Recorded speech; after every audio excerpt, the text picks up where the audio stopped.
Bem? Olá, tudo certo? Bom, Boa tarde. pessoal, boa tarde. A gente não começou ainda a contagem dos 10 minutos, tá? Então a gente tem aqui um tempinho para vocês testarem o microfone de vocês, abrir a apresentação, ver se está funcionando direitinho, e vocês sinalizam o momento que vocês querem que a gente inicie. Lembra que a Luana vai, quando estiver faltando 1 minuto, a Luana vai interromper mesmo, vai falar 1 minuto, e depois a gente encerra a apresentação, depois de 10 minutos, né? E tem até 15 minutos de Q&A, tá bom? E alguma dúvida, pessoal? Alguma questão? Tá entendido? Vocês me escutam claro? A apresentação aparece na tela? Tá, os dois. Tudo certo. O microfone funciona? Tá? Me escutam? Laura? Perfeito, Laura. Vocês também? Perfeito, Eduardo. Felipe e Carol, acho que estão funcionando também. Acho que tá tranquilo por aqui. Por aqui Só também. o Felipe, boa. Podemos começar a qualquer momento? Qualquer momento. Boa sorte, gente. Obrigado, pessoal. Obrigada. Hello, we are Team 3 representing UFSCar Sorocaba and here to present our initiation of coverage on pets. But first, let's take a look at what is pets. The company is a leader in specialized pet retailing in Brazil and presents a revenue that is divided mainly in products and services. The sales can be made through regular stores or online shopping with a complete ecosystem and an outstanding omni-channel platform. But is pets a good investment opportunity?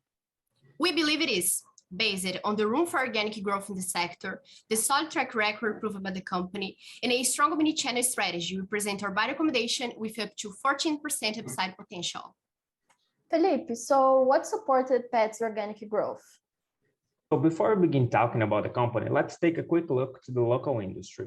Although Brazil has one of the biggest pet industry in the world, and it still shows room for growth and consolidation, as the industry in the country is highly fragmented, with more than 80% of the market made up of small and medium-sized mom-and-pop shops. And to top that, the industry shows remarkable resilience in adverse scenarios. What also strengthens the growth of the industry is that pets are being considered part of the family as the younger generation postpone having children and the older population ages. But now, let's dive into the company. To get started, we map all 138 pet stores that also work as mini distribution centers to figure a few things out.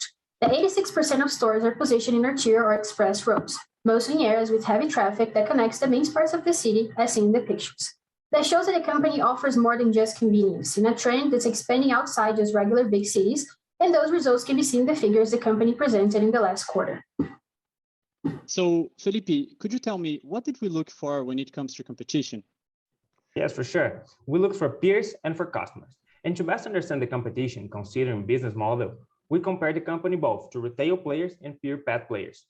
And to understand the customer perspective, we ran a field research in Brazil and in the United States that had over 900 answers.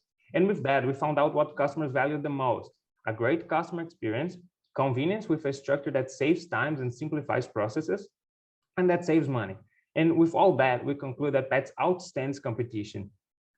And what are the future perspectives for pets, Maria? To support Pet's expansion plan, we concluded that the company has the potential to open stores in 231 cities across Brazil, with a total addressable market of 800 stores. To affirm that, we created a predictive model using machine learning to process all the data we collected, and we also developed a unique score metric to best analyze which city. Whereas, the higher the rating, the higher the propensity of a store to be successful. Okay, but does the company present enough track record to support all of this, Eduardo? For sure, and we can confirm that by looking at the past history. The company was founded in 2002 in an overcrowded industry of small players, started its expansion plan supported by cash, and today it has a blue ocean of possibilities, carrying out multiple acquisitions and capital increase to fortify its strategy. Now, thinking about what supports Pet's track record, the first thing that comes to mind is, how does Pets make money? Well, to answer that, it's important to understand that the revenue is directly linked to the number of stores the company has, and that the revenue grows along with the maturation of stores. So as the company grows, the rate of mature stores also goes up. Also, we believe that the brick and mortar expansion supports Pet's digital strategy. And when we look at the expense side, purchase of goods is the main cost related to Pet's operations. In addition, the company has been historically low leverage yet, growing strongly with the cash generation that supports its expansion plan and with a healthy cash cycle. Historically, capital expenditure has been controlled, ensuring the accelerated expansion seen in recent years without harming the company's cash flow. And finally, when we look at pets, we see that the company has solid and growing results. Thus, we understand that pet has room to eventually reduce its price, compressing margins as a strategy to gain market share. Okay, and to sum it up, what supported Pet's omnichannel strategy? Pets has one of the best omnichannel ratios when compared to peers, in which the results can be translating to the company's revenue growth.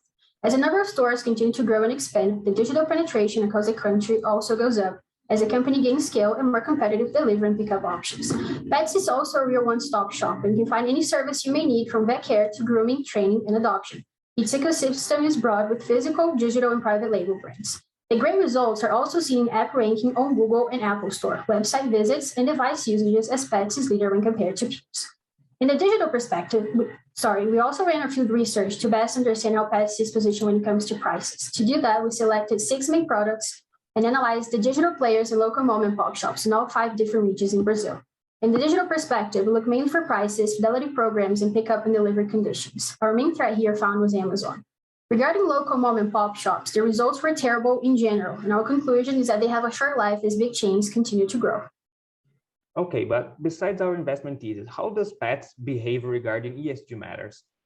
Okay, in that matter, to best compare it to peers, we create a matrix classifying each player on each of these 3 points. Regarding the environmental concerns, Pets do not have a consolidated guidance and doesn't disclose sustainability reports, but the company has already taken its first steps. Our conclusion is that Pets knows there is room for improvement and should implement new initiatives. As for the social impact, with the largest adoption program in Brazil, allied to donation and welfare initiatives, Pet outstands in social aspects in Brazil and demonstrates that they truly care about the subject. And speaking about the governance, today, Pet has a good level of management practice with an experienced board of directors, but could improve, for example, by increasing diversity and independence of board of directors. All right, so how does all of this actually translate into our assumptions?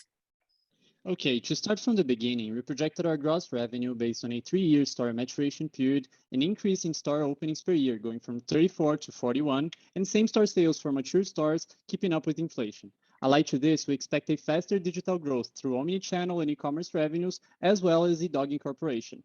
These assumptions translate into a physical revenue jumping from 1.7 to 8 billion reais in the explicit period, allied to a similar digital and dog growth that arrives at a 21.1% CAGR of gross revenues. On the costs and expenses side of things, we assumed COGS remaining at historical levels, sales expenses decreasing due to marginal increase in efficiency, and G&A expenses decreasing as well due to Pet scale gains. So we can see that as a consequence of the cost assumptions, the gross margin remains linear, ending 2030 with almost 48%. However, the adjusted EBITDA margin continues to grow as expenses decrease, reaching 16.6% as well as the net margin, which grows and closes 2030 at 9.5%. Now, regarding CapEx, we estimated organic repair, maintenance, and others growing at IGPM levels due to the nature of the expense, and tech CapEx growing at inflation levels due to Pet's robust initial investment in technology platforms. Last but not least, working capital was forecasted based on a digitalization of sales that boosts DSO, a powerful omnichannel strategy that enhances DIO efficiency, and market share gains that should increase Pet's bargaining power of suppliers. For the DCF, we projecting free cash flow for 10 years and perpetuity. We applied a nominal cost of equity, a cost of debt, and a nominal WACC of 12.1%, 6%, and 9.9% respectively, with a perpetuity growth of 4.5%. When we look at the layout of our target price, we have an upside of 14.4%. The terminal value discounted to present value is about 82%. And we sensitize this upside by considering variations in perpetuity growth versus our discounted rate. And we understand that these assumptions are in line. We can see that even though Pets presents a solid investment thesis, sell trade is at high multiples as seen at PE forward when compared to peers. We also look at other methodologies such as precedent transactions and stock trading, and not looking at our football field, we observe that our target price is well placed. Okay, but what if our projections are mistaken? Well, the company's risks are divided into 3 main categories, and we believe that the market-related risks are the main one. And that is because there's still room for growth for the company and consequently for its competition. Now, to see different scenarios, we run a few sensitivity analysis. The first one considered a handful of different inputs in Pet's business model, arriving at both a bull and a bear case ranging from 46% upside potential to a 22% downside risk. Onwards, we run a tornado analysis that corroborated our investment thesis, showing that omnichannel growth is the most sensible premise on our model, allied to a bootstrap analysis that statistically shows our view is in line with the company's track record. And to sum it up, a Monte Carlo simulation was performed, guaranteeing us confidence on our recommendation with over 56% of buy scenarios. Thank you very much. We're now open for questions. Okay, well, thank you very much for the presentation.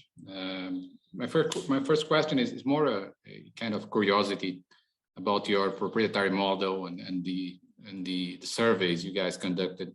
Could you talk a little bit about the surveys, how you did that, how you came up with that idea and how important they are? And also regarding the proprietary models, how different are your assumptions due to those models when compared to the company guidance or to the market expectations? Thank you. Okay. I can start about talking about the.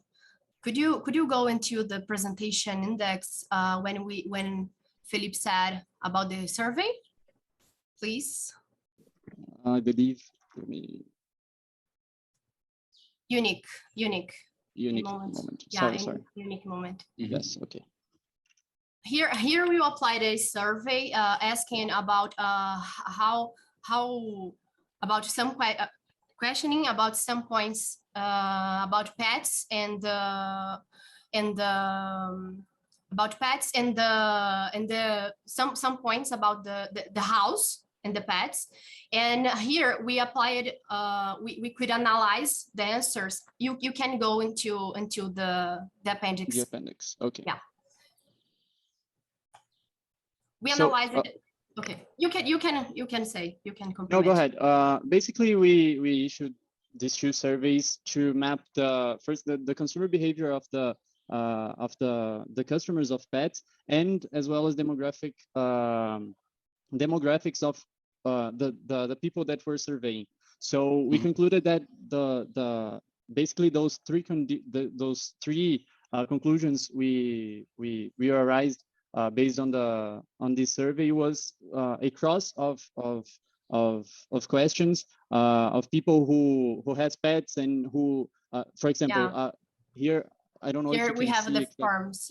Yeah, I don't think it's very visual, but basically we get demographical information to map the type of people that we are analyzing, and then types of behavior matters of people. So if they have a pet, which pet, how many pets, if they go to a pet shop very often, if they go to a pet shop that is a large one, specialized like Pets or Cobasi. What kind of pet? Yes, if they go to mom and pop shops, and then we cross that data to support our. Can I compliment you just to finalize the question? Please. Next page, the page before you yes. were.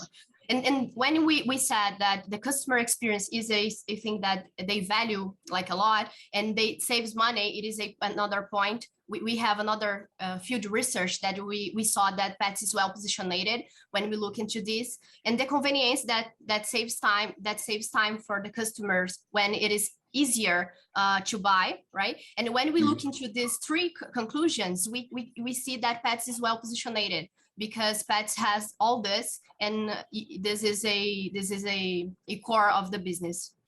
A differentiator. I don't think is that clear? Is that clear for you, or? Yeah, that's okay. I think the second part is how does that impact your assumptions about top line growth? I mean, did you guys become more optimistic about top line growth based on that? And can you quantify that? No, okay. We took the guidance of the company, but we sensitized this a little bit upwards. But now it's actually outdated since, let me show an impact on a slide here. No, it's not this one. I'm sorry. On the third quarter of, it's this. On the third quarter, as you may know, they updated their guidance on store openings to the objective of 50 stores by the end of the following year, and our projections are a lot smaller than this. So by the time that we issued our recommendation and today, it is outdated. But from the time that we made the report, it was actually a little aggressiver than the company. Can show a little bit about revenue if you want. Okay. Yes, here is the openings of stores that we considered. Yeah. So in 2021, we expect an opening of 34. I believe by the third quarter, we are 17 stores short than this number of 167 stores. And from the next years, we expect a growth of 37, 39, and 41. This 41 might be a little conservative, over conservative, given the guidance that the company has updated now. But this was our premise. Okay, given the new guidance, it looks optimistic. It looks pessimistic. Pessimistic. But regarding the old guidance, it is optimistic. Exactly, Yes. exactly. That's the point. Yeah. Got Perfect. it. Okay, got it. Okay. Okay. Yeah, and just to Thank you. summarize, I think that our investment is in line because we also believe that there's a competition point, because we see as a risk if the other companies grows up in the market. So competitors like Cobasi and other companies are a risk to us, but we also believe that all the other surveys that we also do supported our investment thesis, showing to us that the patch is well positioned in other and in too many points actually. Around the same lines, if I may, just not to change the subject, but around the same lines of the survey, you also survey U.S. consumers. Can you draw any conclusion to ZDog and how that fits into what the company is saying? I think that regarding that matter, when it comes to ZDog, we see that people are actually starting to buy more online. We actually made a matrix there, well, if you could go to that page to understand the customer behavior. What we saw when it comes to online shopping in the United States, that people are looking more and more for convenience and for good prices and for fidelity programs. Our main conclusion is that, like, if they continue to invest in online platform and omnichannel and just online ways to expand is in line with what more mature industries are showing outside Brazil.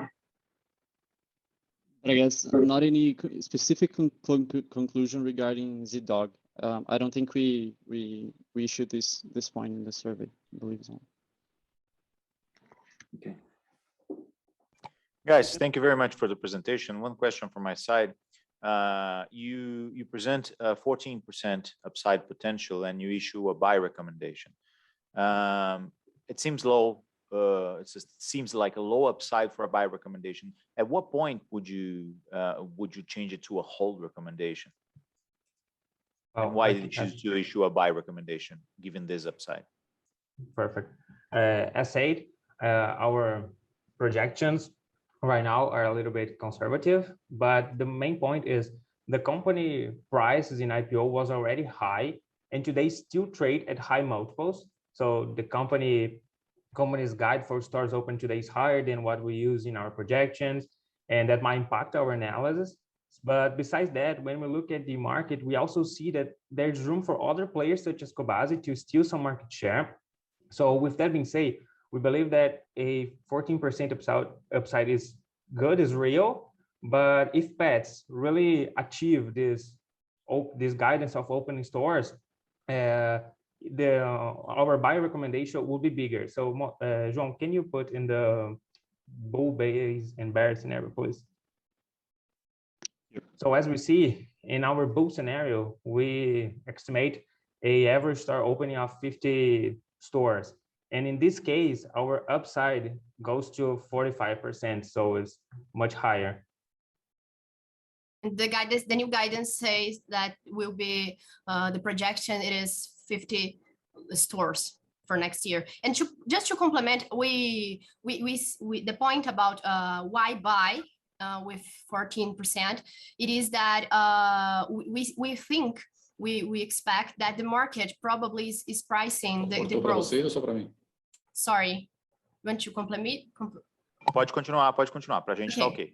Okay, probably the market is still considering this growth on pets. So they are expecting this growth. So that's why the stock price is high. So we expect that will be higher, but this high that is now, it is because they had expected before.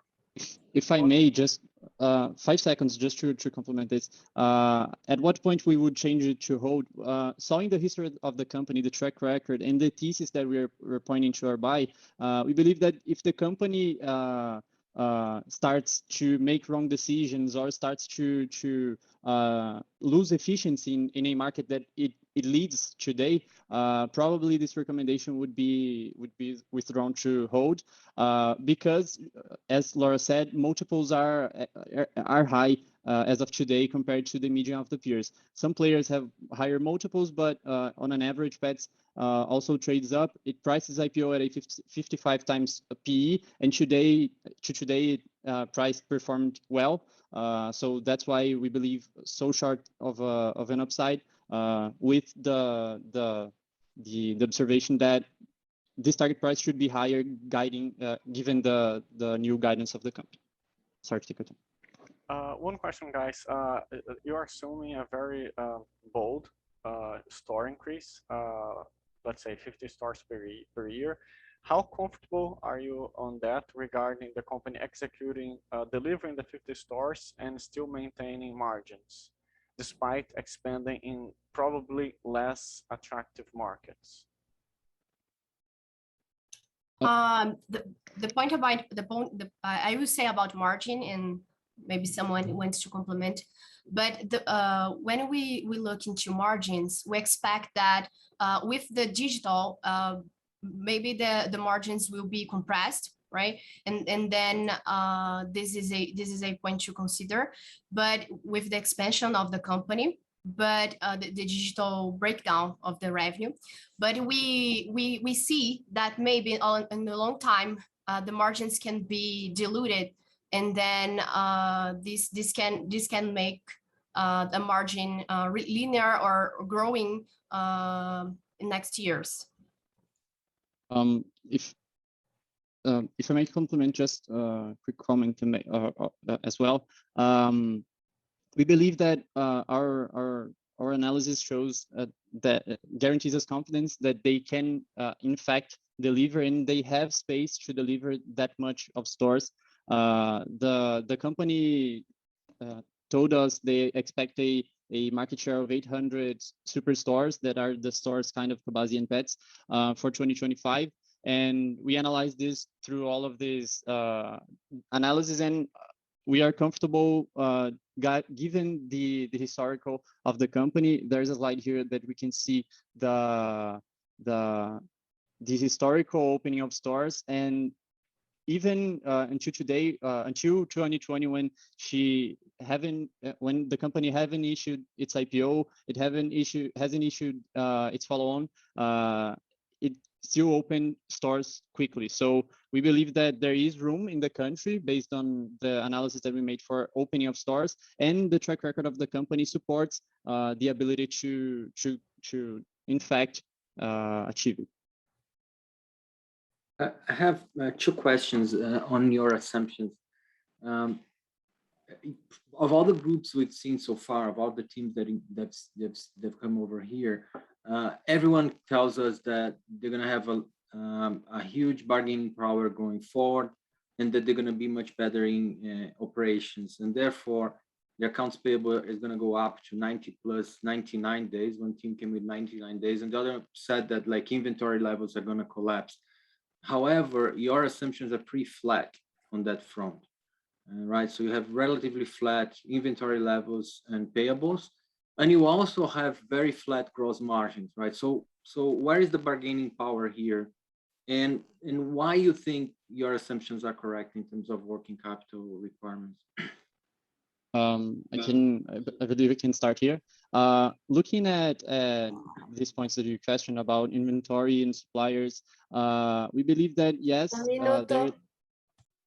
there is a huge impact on bargaining power, but also as pets expands to the country, it also has, as it today has one distribution center here in São Paulo. All the stores have to work as mini distribution centers, having more stock in each store that limits the inventory, the days of inventory, and days payable, as well as as Felipe said, Pets has today margin gains to reduce its margins to gain market share. So we believe that in the future that could be probably a strategy, and that is the counterbalance of the increasing Pets bargaining power and efficiency. That's why it's flat. Okay, thank you. I don't know if it's clear in the other question. I believe it was regarding COGS, right? That our gross margin is. I don't know if I have time. Acabou, pessoal. Yeah. Okay. Thank you very much, everyone. Thank you very much. Pessoal. Thank you very much. Thank you. Obrigado, obrigado, Pessoal, gente. obrigado. Boa tarde. Bom, pessoal, bem-vindos. São vocês 4? Vocês 5, a Cláudia ali. Não, tem... chegou. Tá todo mundo aqui? Tá. Bom, pessoal, a gente... Apresentação de 10 minutos. Quando tiver faltando um minuto, a Luana vai entrar e vai interromper mesmo e falar 1 minuto. Depois, o Q&A é de até 15 minutos. Tá? O tempo de apresentação começa quando efetivamente vocês iniciarem a apresentação. Se vocês quiserem, aproveita agora para testar o microfone de vocês, já abre a apresentação, vê se está passando, enfim. Se você tendo alguma dúvida, vocês falam com a gente aqui. Perfeito, muito obrigado. Aí, a gente já está vendo aqui a imagem do Pedro, beleza, está em tela cheia. Boa, tá certinho. Tudo em ordem, né? Tudo em ordem. Sim, tá certo. Só 1 minuto, Luiz, está aí? Ok. Tá. Bom, pessoal, vocês iniciam quando vocês quiserem, tá? Tá bom, vou começar aqui então. Posso falar? Good afternoon. We are Team 11 from FGV and we're presenting our investment thesis on pets. But first, what is pets? Pets, it's a pet retail company that sells different kinds of products in the physical and digital channels, along with a variety of services. The company massively boosted its sales in the past years, with increased participation of digital revenue and food having a higher share in the revenue breakdown. In the past, new stores were heavily focused on the state of São Paulo, but the company has recently adopted a scattering strategy, pursuing national coverage. Founded by a serial entrepreneur, Pet counts with well-structured committees and good diversity indicators, but below average independency ratio. In spite of that, Pet's compensation structure points towards an alignment of interests. Pet's social ecosystem has been in constant development, improving its relationship with stakeholders and customers, together with outstanding results from its programs such as Adopt Pets. In order to go deeper and find out what customers really think about pets, we constructed a machine learning that extracted 2,000 tweets and categorized them into promoters and detractors, reaching the conclusion that most people emanate a positive view on the company. Unlike the retail sector as a whole, the pet care segment presents large carbon paw prints. There's a lack of accountability across the board, but Pets is striving to change that, with the Z-Dog recent acquisition going hand in hand with the ESG agenda. In order to compare Pet's ESG profile, we constructed a scoreboard and ranked against its peers, finding out that Pet still has a long way to go, falling behind international benchmarks but being ahead of Cobasi and Pet Love. So, is it time to invest in pets? Yes, since the company is yet to reach its full potential. Our analysis yielded a 1-year target price of 25.06 highs, a figure below the stock's all-time high. This translates into a 39.9% upside, which is supported by forming factors, starting with a rising sector, followed by a winning strategic positioning, ecosystem completion, and a justifiable growth-adjusted valuation. Firstly, with regard to the Brazilian pet care industry, we see it as a promising and with good prospects to closing the gap with relation to international benchmarks. Historically, the sector has proven to be resilient and outperformed the country even in crisis, growing a lot in the last years. And has global notoriety, being the 4th biggest market even with a small amount spent per pet. Brazil has diversified its distribution channels in the last years, but it still falls behind when comparing to other countries. We see that as a major consolidation opportunity, as the top 2 players of Brazil still have a low market share when compared abroad, and e-commerce has the potential of high growth in a small period of time. In the future, pets are expected to gain even more relevance in the Brazilian family. Their humanization results in a higher participation of non-food products in the share of wallet, getting Brazil closer to the US and UK in market characteristics. But you pets follow the sector growth? Yes, Pets is growing both organically and inorganically, adding to existing portfolio and creating a more complete ecosystem at each step of the way. Even if we are not to open any more stores, Pets will still post significant growth figures, since 50% of them are not yet mature. In any case, the company plans to continue its expansion, leading us to believe it will be present in all 27 states in the next 5 years. Our forecast is based on a viability study in which we analyzed possible cities where stores could be opened, reaching the conclusion that cities with more than 100,000 urban inhabitants are ripe for the presence of a pet superstore. These superstores serve as a one-stop shop for pet owners, combining a wide array of products and services in one place. In this sense, Ceres stands out, offering hospitals, bath, grooming, and adoption services. The main addition to Pet's portfolio was Zidog, which is set to generate various synergies. Together with the acquisition of Cansei de Ser Gato and Cidadão, it pushed Pet closer to ecosystem completion, with the company now covering a vast array of services and helping to fulfill its value proposition, offering a one-stop shop for pet owners, also strengthening its competitive advantages. Bubble Pets outperform its peers. We see Pets in the perfect spot to drive market consolidation. The competitive landscape is divided between pet superstores, e-commerce players, pet shops, and marketplaces. And after analyzing a SPC Brazil survey and cross-checking with our own research, we found 5 main factors that dictate customer choices, with pricing and location being the ones with greatest potential to differentiate competitors. By creating an 8-item product basket, we saw that prices are fairly homogeneous in the sector, with main players also having similar subscription plans. However, through the offering of nationwide free shipping and inclusion of services in its memberships, Pets differentiates itself from the competition. In order to analyze location, we conducted research using KGS software and data from GeoSampa, in which we evaluated wealth distribution and distance among Pets and Cobasi stores. We were able to conclude that they have the same HDI by income per store and a high overlap between them. Now, analyzing proximity, we also observed that Pets is closer to gyms, schools, churches, and malls than Cobasi in a 250 to 500 mile radius. But why is that so important? While visiting pet stores and talking to customers and employees, we realized that proximity to other points of sales goes a long way in increasing store traffic, since customers can leave their pets in their stores while treating themselves to other things. And if it's done recurrently, loyalty and trust are generated. We noted, however, that pet stores aren't located in the best possible spots. Looking at CT data, we found that Pets and Cobasi have 5 stores each within the 30 avenues with the highest traffic flow in São Paulo. When in rush hours, Cobasi outperformed Pets, even though both presented high numbers.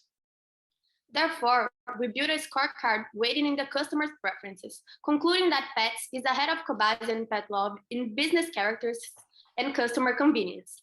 This also translates into the financial environment with a higher rentability. But in the end, does the company generate value? Yes. In spite of high multiples, Pets' high growth potential justify an even greater pricing. Having Pets already as the best player in the Brazilian pet care sector, we believe that will drive market consolidation, reaching an implied market share of 15% in 2030. But how did we project this growth? We conducted a sum of the parts valuation for Pets and Zidog. Pets' top line was broken down into B&M and digital revenue, with the first one being modeled through same-store sales and the opening of 278 new stores through 2030. As for digital revenue, we use Pets at Home as a benchmark and assume that Pets will reach a 36% online market share by 2030, achieving a 28.4% digital penetration index. As a result, we find total revenue growing at a 34% CAGR. But will this aggressive expansion cause margin sacrifices? No. We acknowledge the existence of positive and negative effects on gross margin, but we believe that economies of scale and increased private label penetration will edge over economic downturn and e-commerce pressures. As for the margin, we also forecast a dilution of G&A costs through scale, along with reduced rents. CapEx and working capital investments will be required in order to maintain Pets' expansion, but the company has the money to do so, especially now, given its low levels of leverage in recent follow-on. As to free cash flow to firm, our estimates result in it becoming positive by 2024.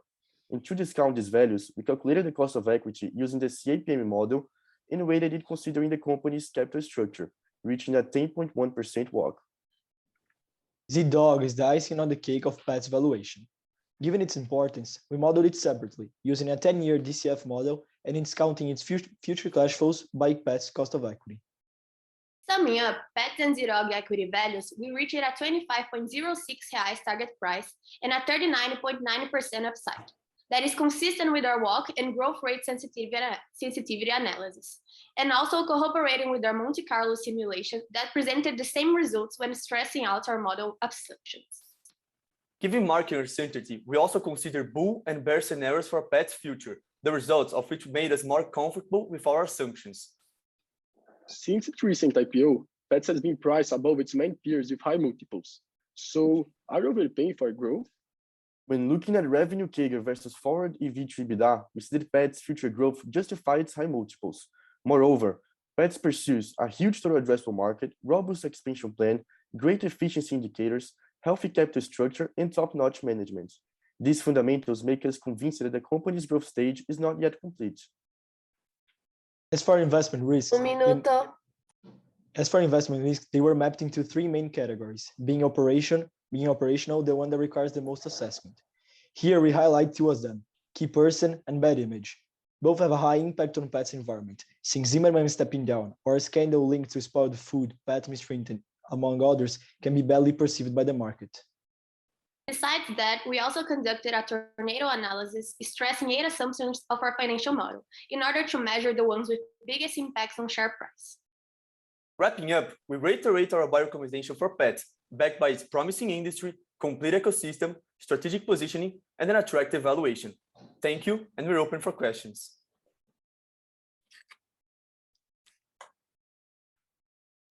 Okay, I'll start with the first question here. In terms of what the market is looking for the company compared to what you guys expect, I mean, you have this sizable upside to your price target. What do you think the market is ignoring to not fully incorporate all the value you see for the company? In other words, how does your view differ from the market consensus and the company guidance, and why does that happen? We believe that there are a few things that the market is not looking. Firstly, we believe that pet sector is very resilient, and also it shouldn't suffer a lot as the rest of retail in the next year. We believe in that because of the secular trends of humanization of pets that makes the market more resilient than other retail segments. Also, we think that pets business has a few optionalities that are hard to be priced in its current price. Pedro, if you could go to ZDOG's valuation. ZDOG is a great example of these optionalities. ZDOG is Pet's major acquisition, and we had to build a 10-year DCF model to put all of our premises. In this case, we believe that the market's not looking at these optionalities of the company. And if I may complement what Luis said, Pet's recent acquisitions go a long way into generating a lot of value. I'll cite ZDOG as the prime example. ZDOG is focused on their own brand. They have a strong private label brand, and private label is known to be have higher margins and lower costs to the final consumer. ZDOG also gives the optionality to international expansion and receiving international revenue and accelerated digital growth. Moreover, ZDOG has the plan to launch its ZDOG Kitchen next year, which will produce their own brand of pet foods. And this verticalization of the chain will go a long way into generating a lot more value for pets. And we believe that is not fully priced in by the market. One question here. You forecast that pets will have a market share that's going to be similar to pet care, right? In just a few years. What is the backbone of this forecast? How come they can increase their digital market share so fast? You can go to pets and pets at home, please. We believe Pets is following the path of Pets at Home, that is a big company from UK. So Pets already has a similar model as them. In retail, they have the similar things like e-commerce is really improved. It's improving, but it's really improved already. Physical retail, vet group, they are following this path too, and other services.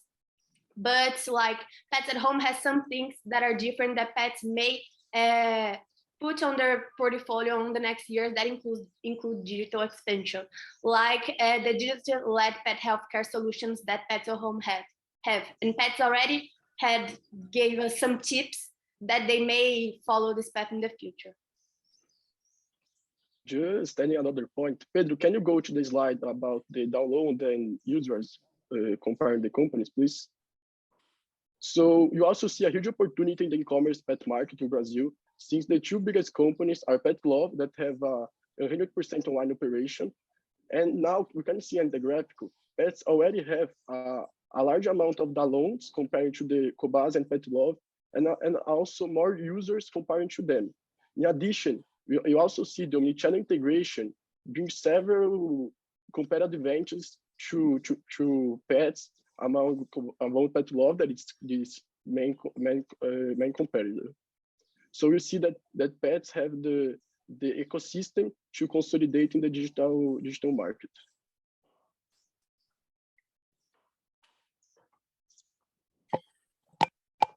Yeah, hi guys, thank you for the presentation. One question regarding ESG. I noticed that you placed Pets as the best of the Brazilian alternatives, but still lacking, still far away from the international competitors. What would make you evaluate Pets on a higher ESG score against the international players? So in order to build a robust ESG evaluation, Pedro, if you may go to the next slide, please, the ESG methodology. We look at it into some benchmarks, international benchmarks on ESG evaluation, such as GRI, PRI, and CASSB, and we build some criteria. So basically, we considered two different variables. The first one is the relevance to target company that evaluates the degree of awareness and understanding of the target company regarding this ESG criteria, and also the maturity that takes in consideration the current development of this criteria in the company. So Pedro, if you please go back to the ESG scoreboard. So we went through Pets, Cobasi, Pet Love, Petco, and Pets at Home business, and we looked at each of them in order to have this evaluation. So in the Brazilian scenario, Cobasi and Pet Love have few information about their ESG disclosure. So they naturally received lower grades than Pets. And when we compared Pets to its international benchmarks, such as Petco and Pets at Home, we see that Pets is still behind, since the company doesn't provide any environmental disclosure. But it's not. But we think that in this case, there's still room to grow, because the management already voiced that they want to develop these criteria. But in terms of social and governance in Pets, we think that they're doing a good job. But just as the company is in high growth, we believe that its ESG positioning should grow in the next years. Just adding another point here, you can see comparing Pets, Cobas, and Pet Love notes. For example, in governance, you see a huge difference with Pets 1.5. And the main reason of that is because Pets received its private equity investment much earlier before Cobas and Pet Love. So Pincus invested in Pets in 2013. And since then, the company is structuring a lot of committees and making a strategy to really consolidate this market and build an ecosystem that can consolidate all the main fronts of the pet car market. Also, just taking an example of Luis say, an environmental, with the dog acquisition, we see Pets in front of Cobas and Pet Love because of the object of the dog to launch this dog kitchen that have a 100% sustainable value chain with no plastic uses. So we see this is a real advantage for pets against Cobase and Pet Love. Thanks. Can you please talk about the impact of a much weaker macro scenario on sales, especially on the non-food sales? Because everyone tells us, oh, pets are very resilient, but 50% is food, which is pretty resilient. But is the other part resilient as well? As you said, food is the most resilient component of pets revenue, but the other 30% accounts for services, vet services, and hygiene products and medical products for pets. So it's pretty resilient as well. For the like toys, etc., we are backed on the private label penetration, because private label has higher margins and pets can control better the consumer price, the price that rise to the consumer. And pets today has a private label penetration of around 2 to 3%, with its long-term goal being a penetration of around 10%. And this will be driven through the development of its own private label brand and through Z-Dog's private label. So around 20% of pets revenue comes from this segment, which is not so resilient, but private label should give a backing to it. Just besides that, Pedro, can you come back to the slide you were, please? There is this main trend that is humanization of pets. And we think in a moment of crisis, now that families have their dogs, cats as their children, they will not just stop buying them toys or services. They treat them like their family. So they will continue to buy things, even though it can be lower, it will not stop or have a huge impact.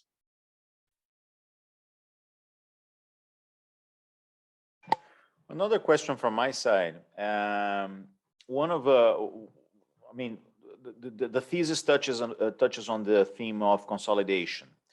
And comparing the fragmentation of the Brazilian market with other markets. To what extent is consolidation something that's inevitable, or could it be the fragmentation of the market could be related to something endemic to the Brazilian market? How do you think about that? Do we necessarily have to have the same concentration as other markets? We believe so. Because we developed the competition scorecard that show us that in business characteristics and customer convenience, Pet is ahead of Pet Love and Cobase. This way, they have we analyzed 19 factors, and it shows that it has a higher. They are more well positioned in the market, so they will take advantage of this. And especially looking abroad. If you look to the sector abroad, it shows that we have still an undeveloped market, both in e-commerce, but both in pet superstores and also e-commerce. And the pet superstores are going to gain share in e-commerce. That will also drive market consolidation. Not only that, but we know the pet segment in Brazil is dominated by small pet shops. But we believe Pet's value proposition will rise above, offering a one-stop shop for pet owners, giving everything that your pet needs under one roof is a value proposition small pet shops cannot deliver. So we bet on it, and we bet that the customer will see the value it brings and will migrate from going to small pet shops and neighborhood pet shops to start going to pets to get not only products, but value aggregated services also. Thinking about your thesis, if you were to work at Cobase, for instance, what would you do in order to overtake pets and dominate the market? That is, if you were working for Cobase, what would be your decision in order to be the #1 player in Brazil? I think there are certain points.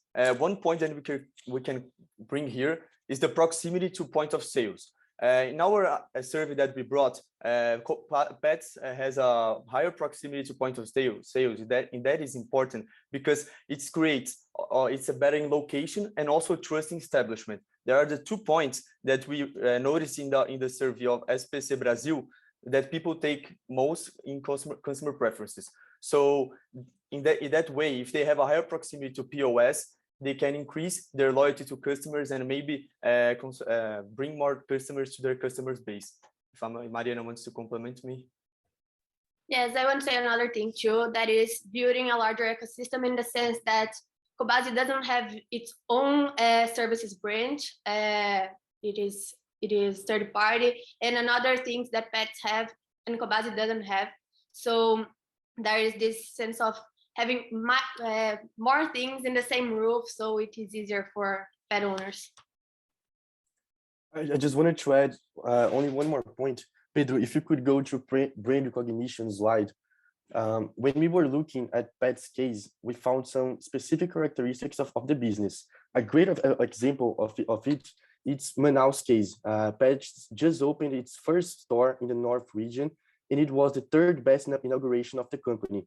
And this is only possible because of its brand recognition in the way that it can create an ecosystem in the city. So if Cobasi wants to surpass Pets in its competitive landscape, they should improve its brand recognition also.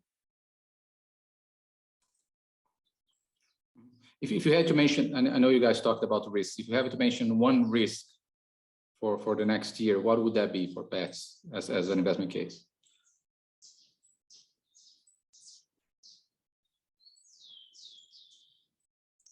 So Pedro, if you could go to our risk matrix, but basically we found two main risks for our thesis.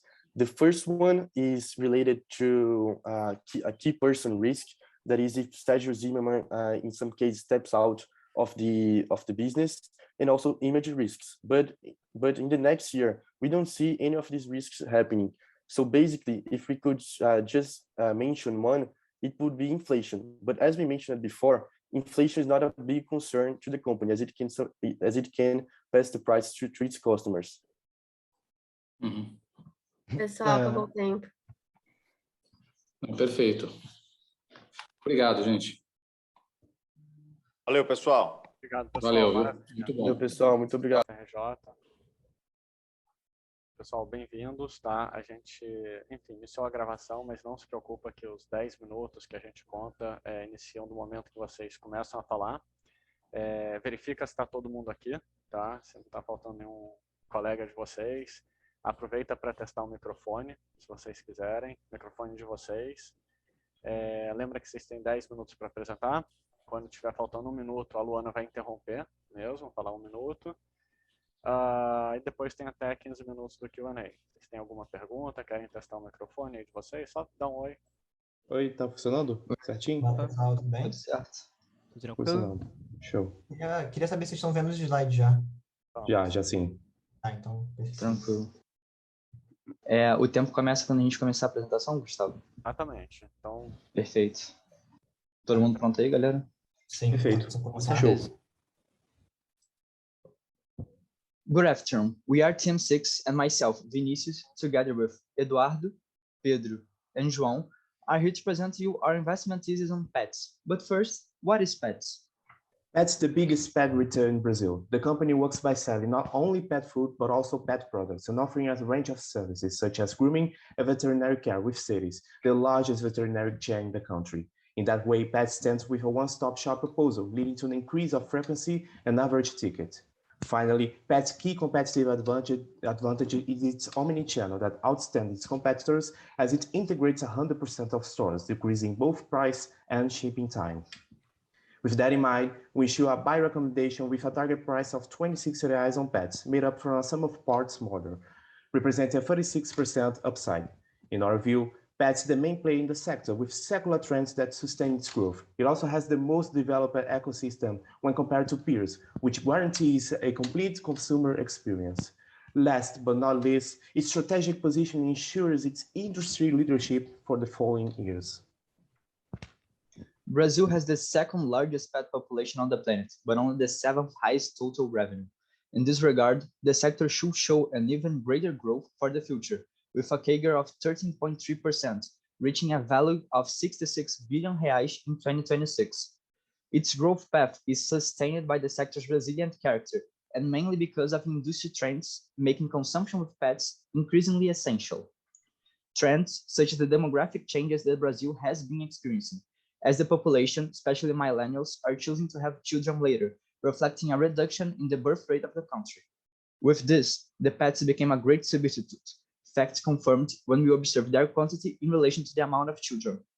Furthermore, with the increased contact between tutors and pets driven by the pandemic, the relationship between them has become increasingly affective, being treated no longer as just an animal, but as an important member of families. With this humanization, tutors tend to have a greater concern about the well-being of pets, leading to a growing demand for more expensive products. Therefore, we believe that in the coming years, the average spending of Brazilians with their pets should grow. In addition, we noted the preference in more developed markets to purchase from superstores, which provide a wider range of products and services. In this way, we believe this should become the main sales channel of the pet sectors in Brazil's near future. We see this movement is already happening, as superstores are gaining more relevance, going up from 9 to 12% of representativeness on the market. Going further, in order to estimate the amount of superstores that the Brazilian market could support, we conducted a study and found a potential market of 780 superstores in the country by 2026, with pets being the leader of this market, owning 385 stores. However, Brazil's pet market is highly fragmented, with the three largest players accounting for approximately 14% of it. This is due to the dominance of neighborhood pets, represented by small pet shops and clinics with fewer specialization, favoring the consolidation of big players in the national scenario. With that, Pets has been gaining market share in recent years, surpassing its main competitor Cobasi, given its best omnichannel proposal and its highly integrated ecosystem. When looking at the digital environment, Pets also stands out, thanks to its investment in digital channels and its omnichannel proposal, exploring with that a growing segment as the consumer search for practicality increases. But how has Pets developed over the years to retain its public? Pets does that by offering a wide range of services and products, increasing the average ticket and customers' recurrence, as well as promoting a greater perception of value and convenience. Thus, we believe that Pets has the best omnichannel offer among its competitors, since all of its stores act as distribution centers, reducing delivery time and cost of shipping. However, the key to growth and maintenance of its leadership position is its national expansion, something that Pets has been doing intensively in the most diverse regions of Brazil, seeking to explore new markets. It is worth noting that the company has been carrying out its expansion plan with success, with the new units having even better profitability indicators than those located in São Paulo. In order to further increase its ecosystem, we believe that Pets should follow two paths. First is entering into laboratory and Pets health plan segment, especially by using serious clinics. This proposal has already been adopted by Pet Love in partnership with one of its shareholders, Porto Seguro. Second is to increase the range of services offered. Both Cobasi and Pet Love have invested in this. So, in order to maintain its attractiveness and enter a high-demand segment, we see Pets seeking to aggregate companies like Pet Silas and Dog Walk, especially after the acquisition of Concidadão. In this year, with the acquisition of Zidog and Cacete Regato, Pets has already aggregated to its private label and media content creation arms. Also, with the new acquisition of Concidadão, Pets improved its services segments in general. In this way, Pets is building a dream team in the sector. Besides its ecosystem, we believe that Pets' strategic positioning compared to peers will ensure its maintenance of industry leadership. Pets' value proposition also appears a huge competitive advantage, not only with pet retailers, but also against marketplaces, offering a wider range of services and products, making its price, shipping, and delivery time shorter than those competitors, resulting in better margins. All of this results in not only great differential among its competitors, but also in a strong preference to consumer pets, as the company has better satisfaction rates than its rivals, proving to be the consumer's favorite. All this was only possible due to its governance. As one of the main shareholders in the past years, Warburg Pincus established a strong governance and meritocratic culture, besides the development of its ecosystem, each one being essential to the growth Pets has. With the increased importance of ESG, we estimated Pets initiatives achieving a score of 69 out of 100. Currently, the company has minimal environmental actions and does not present a sustainability report. We highlight the sustainable packaging method brought by the acquisition of ZDog. In the social aspect, we see pets in a great position, especially with the support for the community during the pandemic, and the Adopt Pets program, which has already helped more than 50,000 pets to find a new home.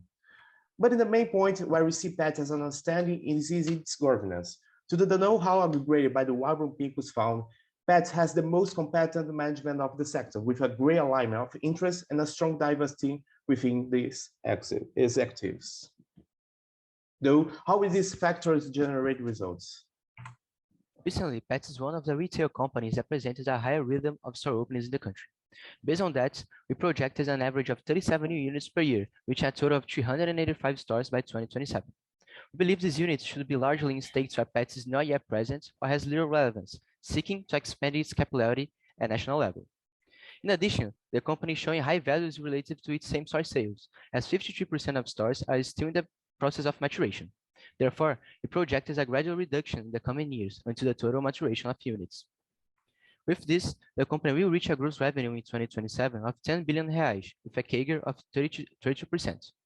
In our projections, we expect both digital and services to gain relevance, especially due to changes in consumers' behavior and the expansion of Pets ecosystem.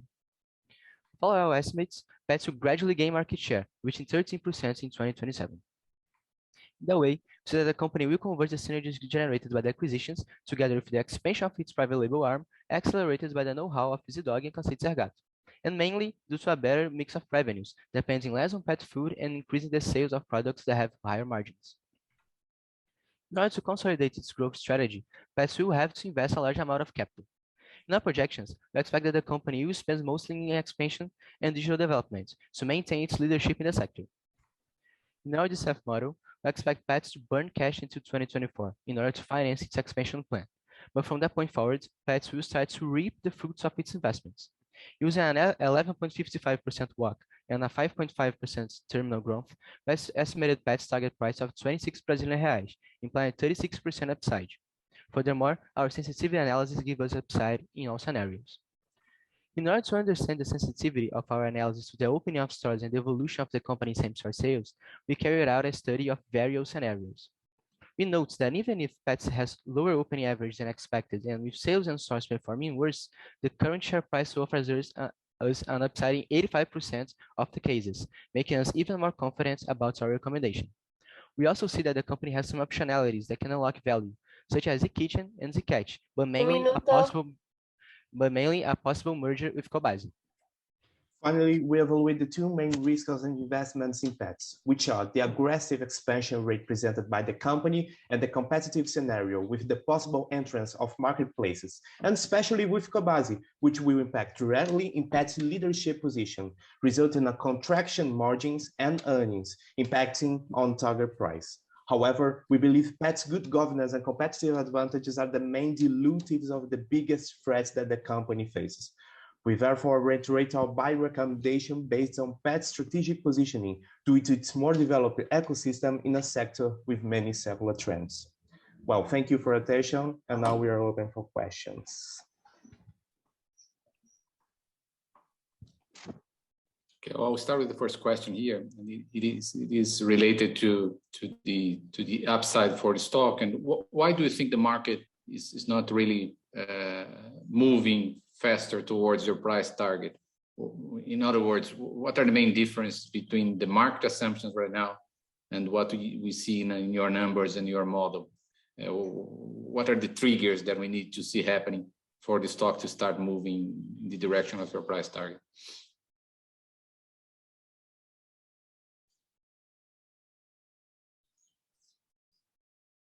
I think I may take this one. Okay.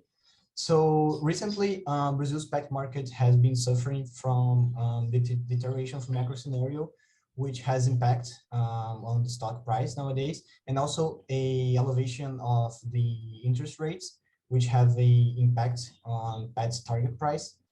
So I think the market has downgraded pets in the way that we think it was a lot bigger than it has to be. So nowadays we can buy the stock added on 10% more just in price than it was in the IPO, even if the company has had a openings of like 40 stores, 3 main acquisition expansion of its business model to new units. So we think right now could be the moment, but the main triggers would be Pets continuing to deliver its results. So basically, to get to our target price, Pets has to deliver a good performance of stores and a new opening of stores with rentability, which the company is delivering. But we think the market is expecting to see that a little bit more from the company to get the confidence, and then the price will convert to our targets. Mm-hmm. Go ahead. Okay, I will only add that one of the major triggers that we think as well is the optionalities like possible merge with Cobasi, and the greater growth and the tendence that is the natural pet food that is already shown in the USA, and also the growth number of cats. And with Zcat, pets will unlock this value. Mm-hmm. Okay, well, thank you. When we look at your numbers that you are considering your forecast moving ahead, are there many differences compared to the guidance that a company gives and the market expectations? Are you guys more positive than what the company is guiding for, or is it more or less in line? Okay. I can take that one. Okay. As we said, one of Pet's biggest differentials is its governance. So our projection is kind of as the same as the guidance, but we are a little less of the guidance is about 50 stores opening in 2022, and we put like 48. We are a little behind, down of the target. You can. Yeah, we have some confidence, as Vinicius said, that the management will reach it, but in order to be a little bit more not realistic, but as macro scenario deterioration, we expect that the company can have some trouble in delivering all 50 stores. It is a number that the company hasn't opened yet, but in the last year, even with pandemic and those little deterioration, the company has managed to deliver, I think 35 or 36 new units. So even in a like challenging scenario, the company had delivered the most quantity of stores of its history. So we think the company will be able to deliver those 50 stores, only in our projections to be a little bit more not realistic, but less confident than the management. Mm-hmm. We put like 48 stores. Okay. I had the impression, guys, that you are not treating Z-Dog as part of your earnings estimates. Am I wrong on that? And do you include Z-Dog in your estimates? Well, yeah. Yes, we do. Yes, we do. Okay. And what's your view of Z-Dog, like more on an international front, and what's the impact that it can have on the company and also for their international expansion? I think I can take this first part. Z-Dog promotes an international experience to pet to continue expanding its business outside Brazil. So I think Z-Dog positioning in countries besides Brazil will help pets to maintain its focus on expanding the company and maybe continue expanding on the international and the other countries actually. Yeah, it's important to say that not only Z-Dog opens this international door for pets, but also it integrates its ecosystem with private label products that will generate better margins in the future for the company. Yeah, I think it's worth noting that with Z-Dog and this international presence that he has, Pets now able to go to the international markets in seeking other enterprises that are already. Oh, okay. Seeking enterprises that already have some relation with ZDog and can now have some kind of relationship with the pets. It's it. Guys, thinking about competition, what do you think it's going to be the competitors' response to the recent pets moves in terms of store expansion, acquisition of ZDog, and other decisions that they have taken? Okay, I think I can take this one. So the sectors, the big companies of the sector are moving towards the same direction, which is development of a ecosystem. So providing not only products but also services. So we think that pets is like a little bit late. Or Cobase and PetLab, as we said, have already invested on this. But right now, what Pets is doing is by the acquisition of Cão Cidadão, it brought with it the know-how of Alexandre Rossi, which is the biggest influencer and has like more than 20 years of experience in the market. So he will aggregate its know-how by helping Pets to develop all of its other services and even more than its competitors. But other trends that we see for other companies is the expansion of omni-channel, which is the biggest differential of the company.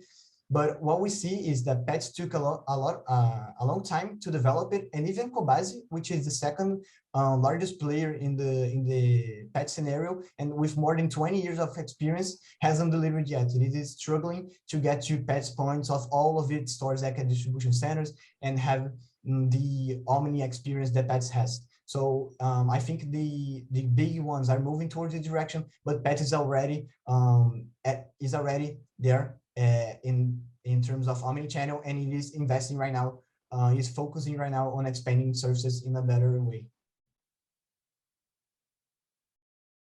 Guys, one question from my side. How did you come up with long-term maintenance capex?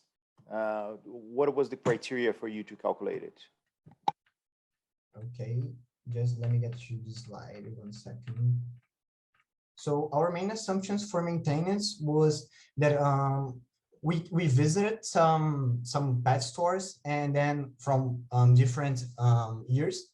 So we see that about 3 years is the time where Pets needs to invest into maintenance. So what we did was to look behind to the maintenance costs, and you get to a maintenance capex for units, and then we saw what was how many was our more than 3 years units, and then we put it. So let's suppose next year I'll have like 150 stores that are about to do 3 years. So we put that capex in those stores, and then we do it, the maintenance. And then we do the cycle again for 3 years until the end of our estimates. But how do you know how much to spend on maintenance after 3 years? Yeah, so we looked backwards and saw like I have in this period, I had like 20 stores that turned 3 years. So we have to expend some money in maintenance capex. So what we did was, like, I have 3 stores that are turning 3 years right now, and the capex the company gives us in its documents. So we divided it and get to a maintenance capex, and then multiply it by the quantity of those units. Perfect, thanks. And another question on another topic. You have a sensitivity analysis to same-store sales, right? It's same-store sales, and I think perhaps store opening. Yeah, we can see that it's very the upside is very sensitive to a change in same-store sales, mature same-store sales, or same-store sales and total same-store sales. It's very sensitive, has a higher sensitivity to same-store sales. In that sense, in a scenario where inflation is higher, does that mean that Pets is a good inflation hedge?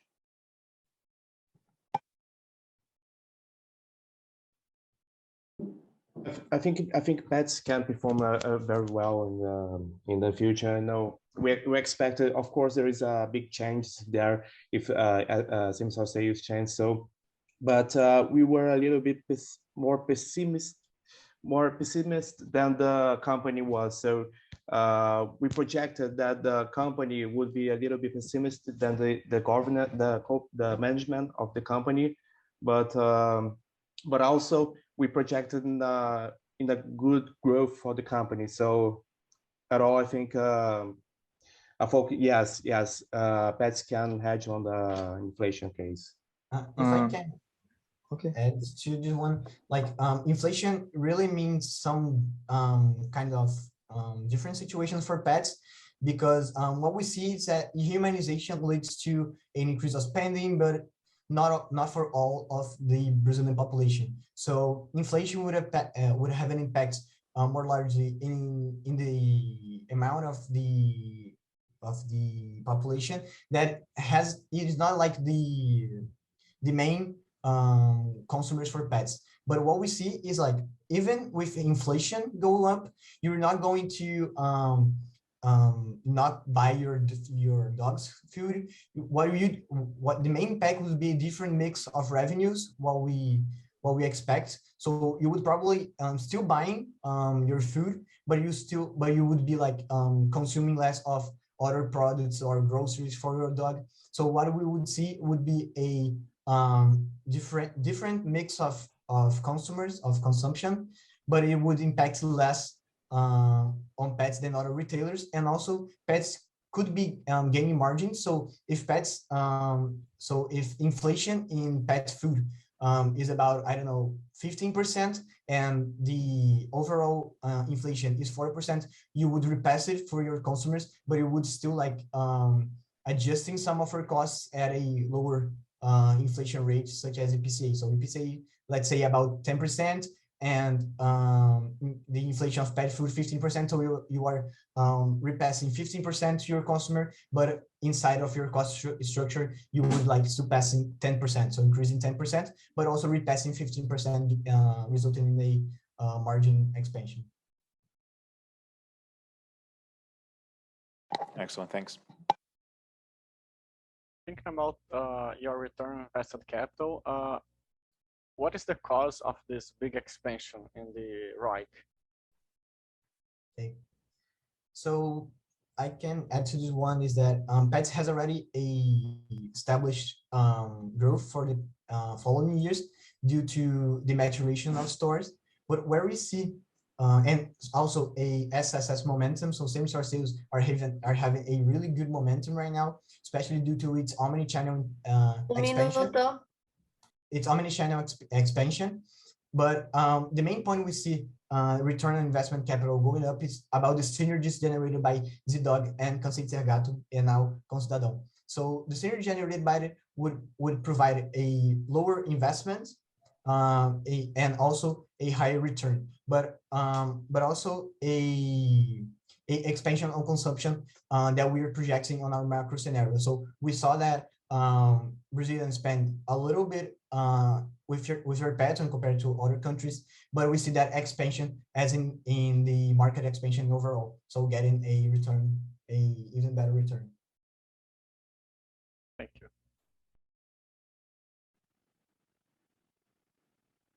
Don't think we have more time, do we? O tempo acabou agora. Tá bom, pessoal, obrigado. Ok, pessoal, obrigado, viu? Valeu, pessoal. Obrigadão. Foi um prazer, obrigado. Obrigado, gente. Valeu, gente. Tá todo mundo aqui da equipe? Tá. Pessoal, lembrando que vocês vão ter 10 minutos, tá, para apresentar. O cronômetro só começa quando vocês começarem a falar, então fiquem tranquilos. Faltando 1 minuto, a Luana vai interromper mesmo e vai dar um alerta de 1 minuto. Já vi que vocês compartilharam a tela, tá aparecendo direitinho aí. Se vocês quiserem testar o microfone também, fica à vontade, tá?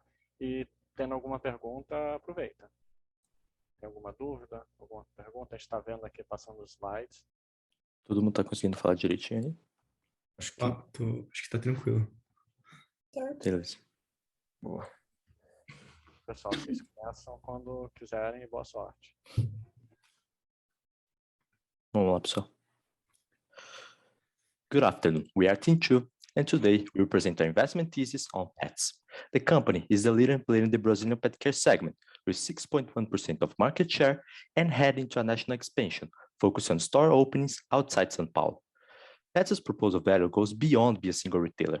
The company, which has brick and mortar and e-commerce as its core operation, has clear growth avenues in other segments. Sounds quite good, but is this the right moment to buy Pets' share? No. Besides having great business fundamentals, we can't see a bargain in share price. So we give a whole recommendation supported by 3 pillars that are fully priced in Pet's current stock. The first one is related to the favorable tailwinds for the pet care second. The second is based on the company winning business model to consolidate its market. And lastly, we see new expansion optionalities for pets, which deem essential to capture value. Okay, but first of all, is the company responsible in its ESG practices? To analyze Pets' ESG, we created our own index. We give a score from 0 to 3 in several aspects, noticing that Pets has a long path to become more sustainable, which we expect to happen soon.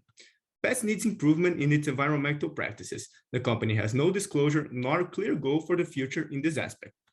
In social responsibility, Pets scores in line with its peers. With good rating in clients and employees' evaluations, the company also focuses on improving pets' wellness, such as being directly responsible for the adoption of over 45,000 pets. Moving to governance, we believe the alignment between Sergio Zimmermann and Pets Experience Board will persist for the future. Although Zimmermann's control could be harmful to the minority interests, this problem is mitigated considering that Pets is part of Novo Mercado, the highest governance standard at B3. So Pets ESG is a yellow flag, but what about the rest? Enter our first thesis, Brazilian pet care market has huge potential. With a double-digit expected growth, this optimism is driven by strong secular trends such as pet humanization and fewer children per family, which will lead to more pet owners and an increasing average expenditure per pet. This is making up for an early-stage industry that shows resilience to adversity, growing at a fast pace despite COVID-19 crisis. Still, Brazil has the 5th largest industry globally, but counts with the 3rd largest pet population, representing a great opportunity. Looking at who will enjoy this upcoming opportunity, Brazil has a very fragmented pet care market, where superstores such as Pets are still not that representative. However, as shown by companies' recent movement, Pets and Cobasi will be leading the way for consolidation. As this process will happen by Pets expanding its footprint throughout the country, we mapped all Brazilian cities to find new potential places where Pets can open stores in. Considering Pets and Cobasi track record on opening a store, we only looked for cities that fit this criteria, finding 105 potential new cities. We expanded our search to look at how many pet stores could be opened in the whole country, using São Paulo's high saturation level as a benchmark. Applying this metric, we arrived at 338 potential new stores. Pet care is definitely a blue ocean, but who is going to grasp all this potential? In our second investment thesis, we analyzed all types of Brazilian pet care players to understand who will grab this potential. Neighborhood pet shops present little threat to superstores, as they face difficulties to acquire scale. Horizontal players, on the other hand, cannot offer a complete ecosystem. Therefore, we strongly believe that Pet has the winning business model in Brazil, with a combination of mega stores and express stores. The first are crucial in raising brand awareness and are mainly located in central city avenues. The second are key to expand the capillarity inside cities. But what is really magical is the synergy between B&M and online channel. Using Google Trends, we calculated a 3.6 and a 2.9 increase in searches for the word pets in Amazonas and Tocantins, the 2 latest expansion venues. This shows that targeting new markets also boosts online sales. Continuing demonstrating Pets' omnichannel power, we developed Python robots to scrape shipping costs for more than 30,000 zip codes. In this analysis, we could truly confirm the company's ability to reduce variable costs and provide free shipping for every Brazilian state, while Cobasi and Pet Love could only give free shipping in 7 states each. When it comes to SKUs, we analyze a broader set of companies at the horizontal marketplace, such as Amazon and Magalu. With exclusive premium food contracts, Pets' specialized peers showed a competitive advantage in terms of assortment. The business model seems good. How does it translate to numbers? In the last 4 years, the company opened 70 stores and saw its revenue grow at 33.6% CAGR. Furthermore, Pets sustained this expansion without increasing leverage, showing its strong cash generation. Over the same period, the company's efficiency also improved. Cash conversion cycle has been declining significantly as the company manages to smooth its operations. This is accompanied by a growth in margins and the overcoming of peers, such as eDog and Pet Love. To further understand the improvement in efficiency, we performed the Dupont Analysis, comparing Pets to Raia Drogasil, a company with a similar expansion in the drugstore market. We could see that a higher net margin and a higher leverage contributed to a growing ROE, reaching 20% in 2020, surpassing the comparable. Through a unit economic analysis, we modeled the return generated by a store opening in 2020.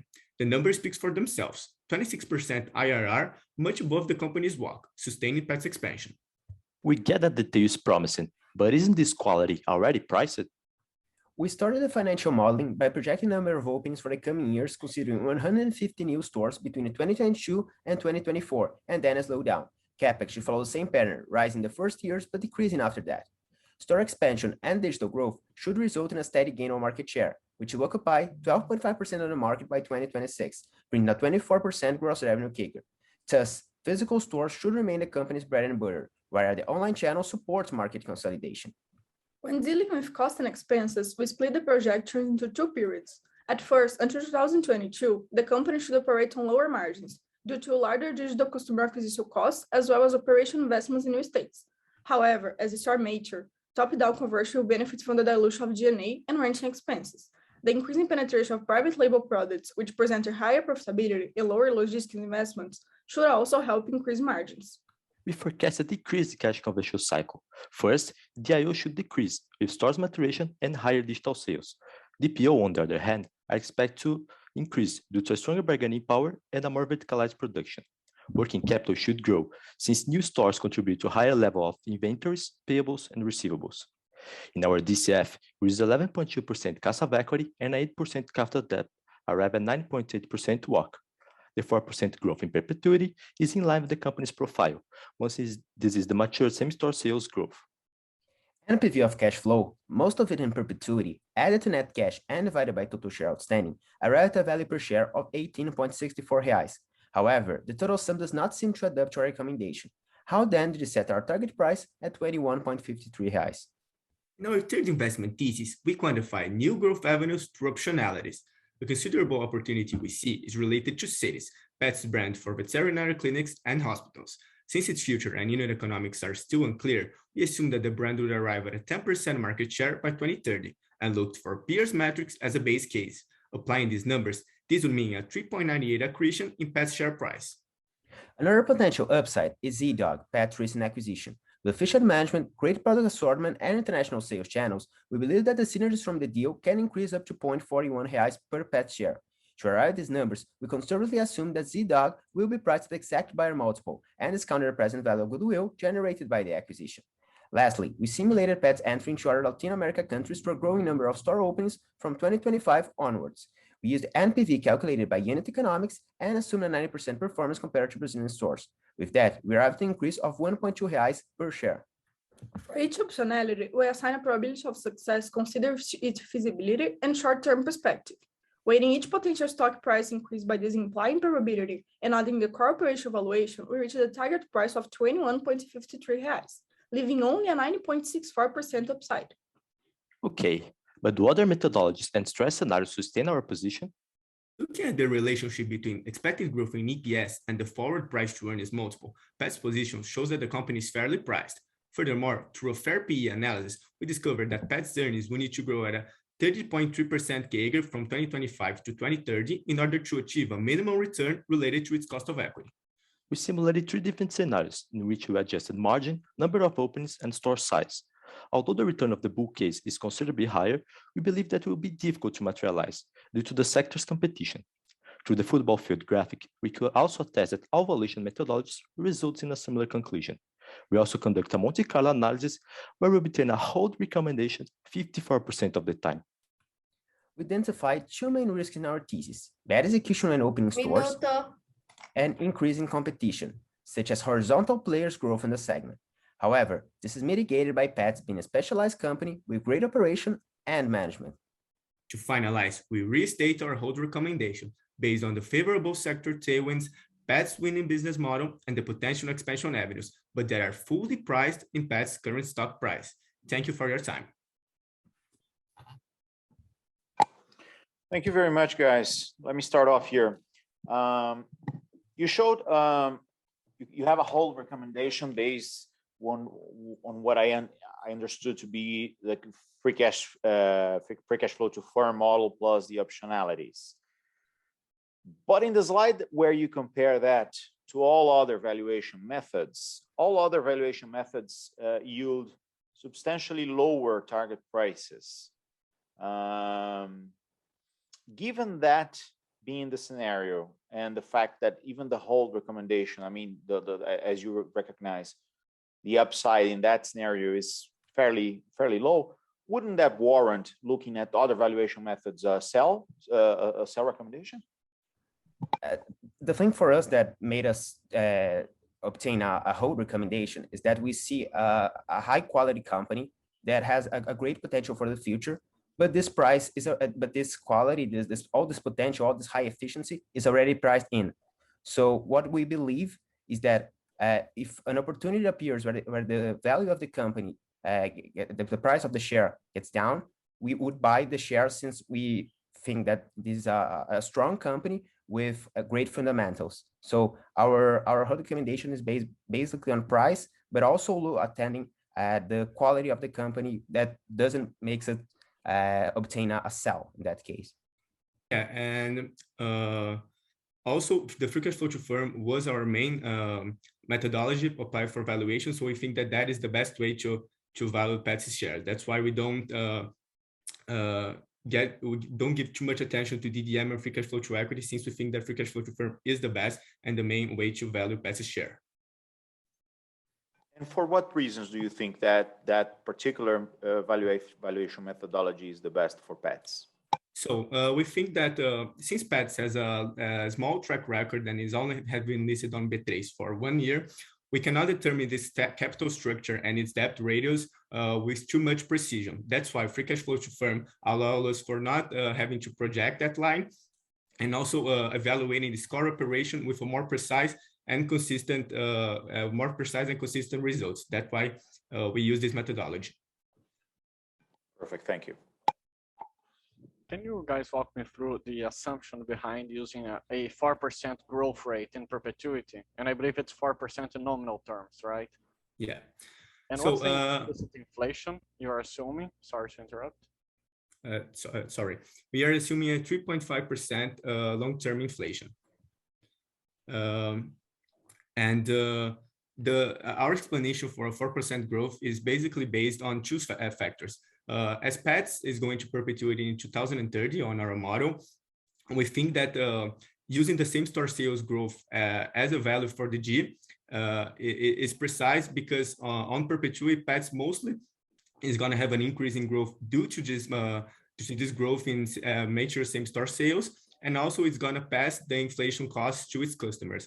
So we based our assumptions on these two factors, and we think that it is fair, since Pets would already have gone through its big expansion process already in 2030.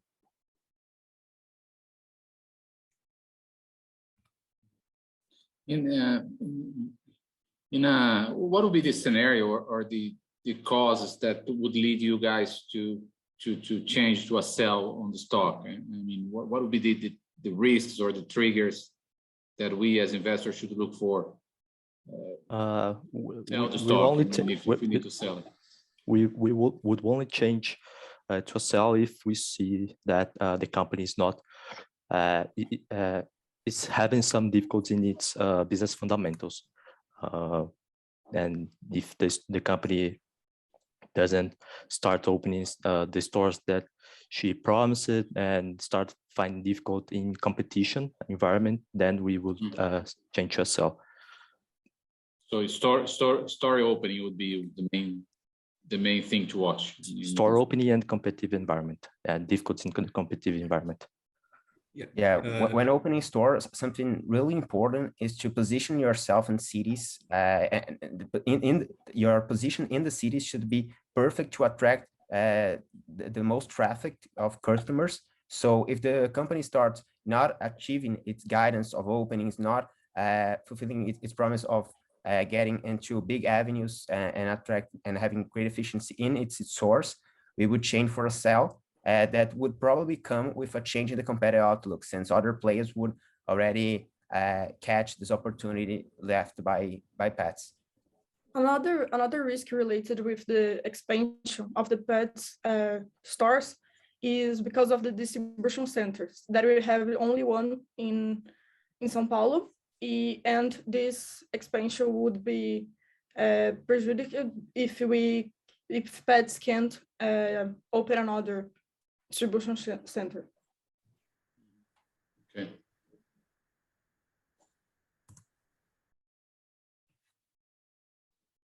I really like your optionality calculations, and I think no one has done that analysis and put a price on each one of these options. What caught my attention, however, is that you see only a very little value coming from ZDog, right? And the company is talking a lot about ZDog. So when you were analyzing it, were you only considering the Brazilian opportunity, or you're looking for other opportunities here? Yeah, I think what made us get this number is that instead of evaluating ZDog according to a DCF, where we wouldn't have enough information to base this, not enough assumptions to and get another number, we did a conservative approach where we basically did something that it's used in the market, where you equals the buyer multiples to your company. So we think that with the good net present value of goodwill generated, but also counting a gain in efficiency that the pets that ZDog will be able to benefit from pets omni-channel, we believe that ZDog will be a great opportunity, but only with a small price accretion. But if you look at our valuation, where we assumed a market share gain based on the projected market share gain of 2021, we constantly gained this market share for the next few years until 2030, where we arrived at a 33% market share by 2030. We would have actually a much bigger accretion. So we would have like a 1.5 reais accretion, something like that, which shows that our approach was indeed conservative, but we prefer to do like that.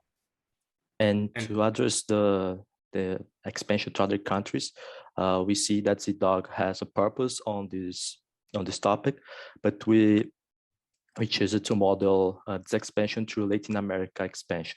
So we know that now the company is really focused on expanding into other Brazilian states, and then we projected Latin America expansion starting at the internationalization starting by Latin America expansion on 2025 onwards, and this was our approach, considering its intention to become a global company. Ecosystem. Yeah. In terms of top line growth moving forward, what are you guys assuming in terms of breakdown between organic and inorganic growth? And then the second part of that question is there anything the radar in terms of acquisitions that would be transformational, that could be really a surprise and change the view to a more positive one? We see Pets acquisition as we see the acquisition, the latest acquisition, as Pets buying smaller companies with not that top line accretion in its statements. The rationale behind these M&As is to mainly provide a full pet environmental. So the acquisitions is mainly based to improve this topic. Yeah. Okay, let's go.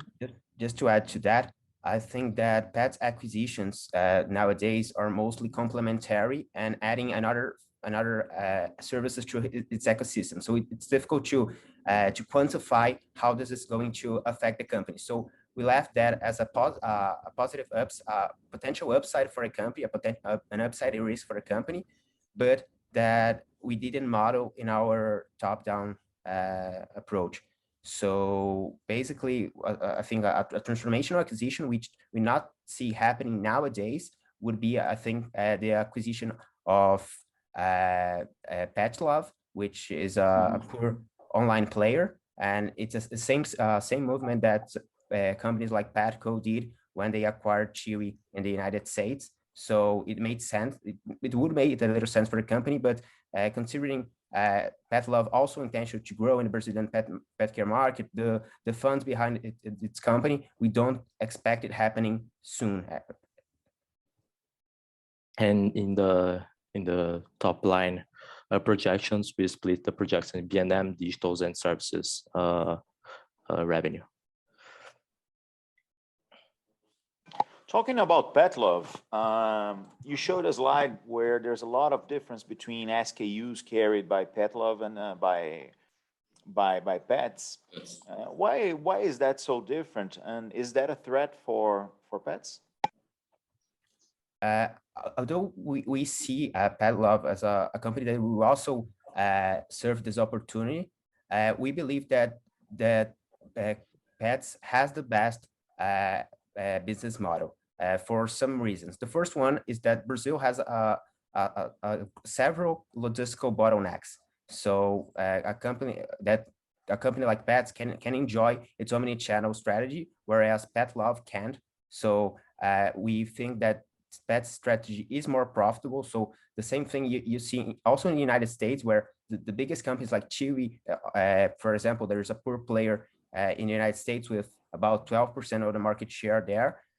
They still don't have positive earnings. So we don't think that this model is the best, especially in Brazil, with having a big logistical bottlenecks, being a big country. So we have, in our opinion, Pets can enjoy a better position in Brazil. Yeah. Besides our scraping analysis resulting in a greater number of SKUs to Pet Love, the point that Guilherme said is our main opinion. Okay, thanks. And in terms of the online strategy, how do you guys see the threat of the more general operators, which are not dedicated to the sector, like Amazon or Americanas or Mercado Livre, that also sell items in that category? I mean, how big a threat is that? Especially in terms of Sorry. Okay. Go ahead. So we see the horizontal players not too much as a threat.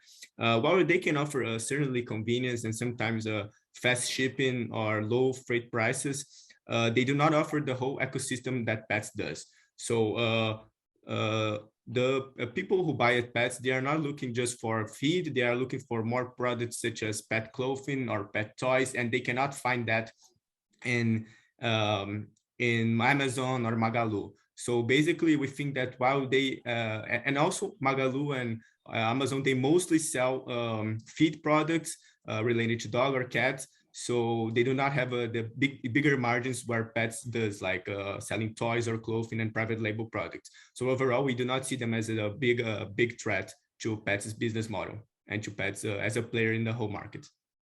Another point that we can say is that the super premium food that Pets can share, which with the clothes and pet toys, can represent a customer profit that we can show that Pets has a better environment that these companies. Only adding to that also, since the suppliers in this market has a big bargaining power, price is not something that companies like horizontal players from Pets can differentiate a lot. So something that makes us go to horizontal players is mostly price. And in this case, we will not see, especially like in the short, medium term, because of the big bargaining power of the suppliers. And we can see that niche players have an attested model in this market, such as Chewy, disrupting Pets' domination in the United States that we saw recently. Yeah. Pessoal, acabou o tempo. Ok, gente. Muito obrigado, viu? Valeu, pessoal. Obrigado a vocês, pessoal. Obrigado. Valeu. Obrigado, pessoal. O pessoal vai tirar vocês da sala aqui, a gente se fala já já. Obrigado.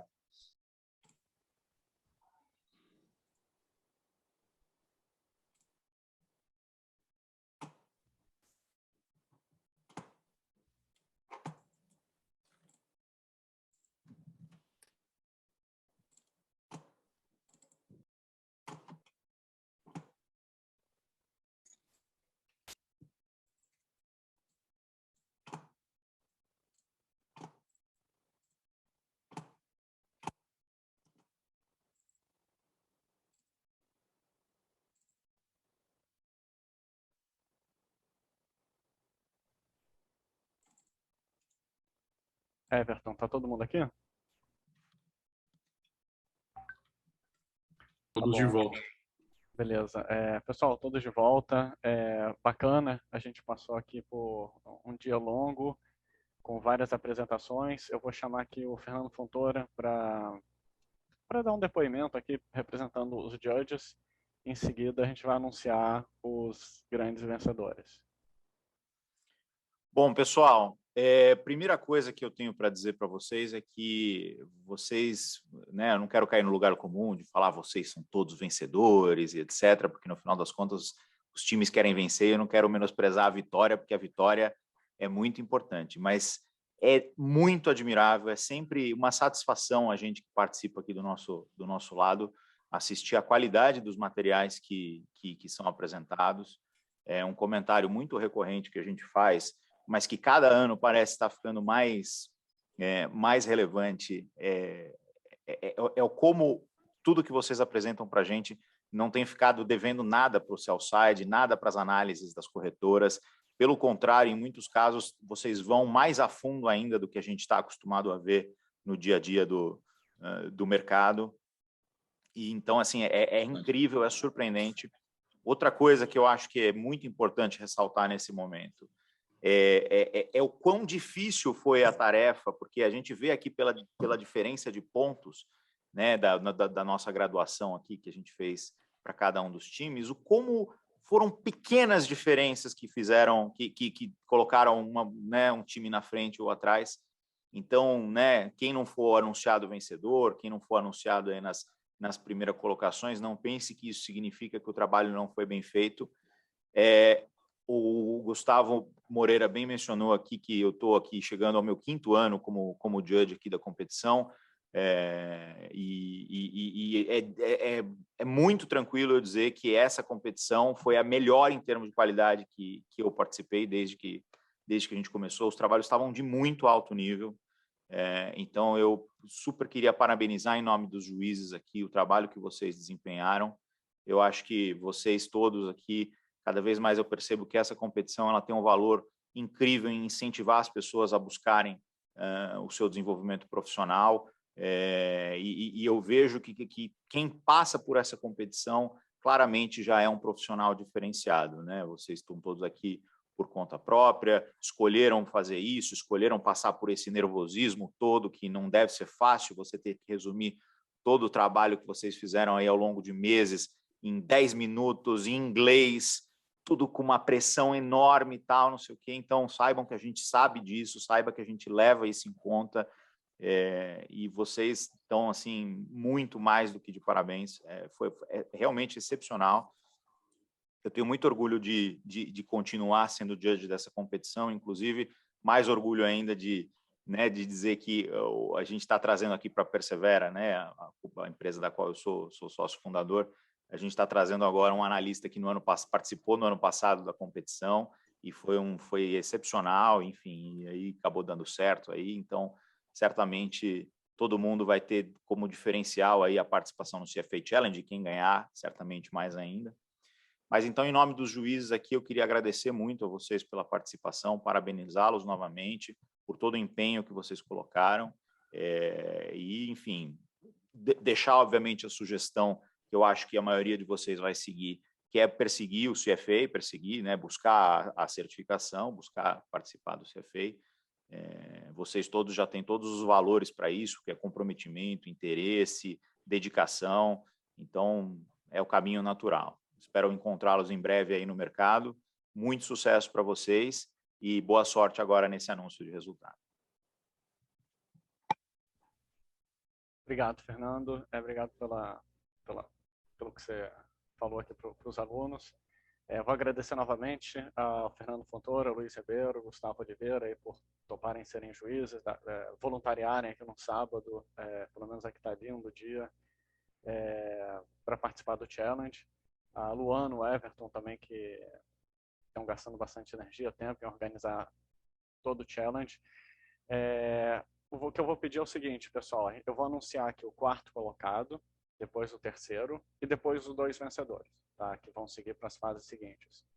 Eu vou pedir, pelo menos para o quarto, terceiro e os dois vencedores ficarem aqui para a gente poder tirar um print com vocês e poder divulgar nas redes sociais. Tá? Então vamos lá, pessoal, sem mais perda de tempo. Vou anunciar aqui o terceiro colocado, perdão, o quarto colocado é a equipe da FGV2. Então, parabéns, FGV2, vocês são o quarto colocado. Tá? Agora, o terceiro colocado. Tá? Terceiro colocado é a Insper 16. Parabéns, pessoal, Insper 16. E agora, os dois vencedores. Tá? Em ordem alfabética, FGV 11 e USP 7. Parabéns, pessoal. Super parabéns, pessoal. Parabéns, pessoal. Excelente trabalho.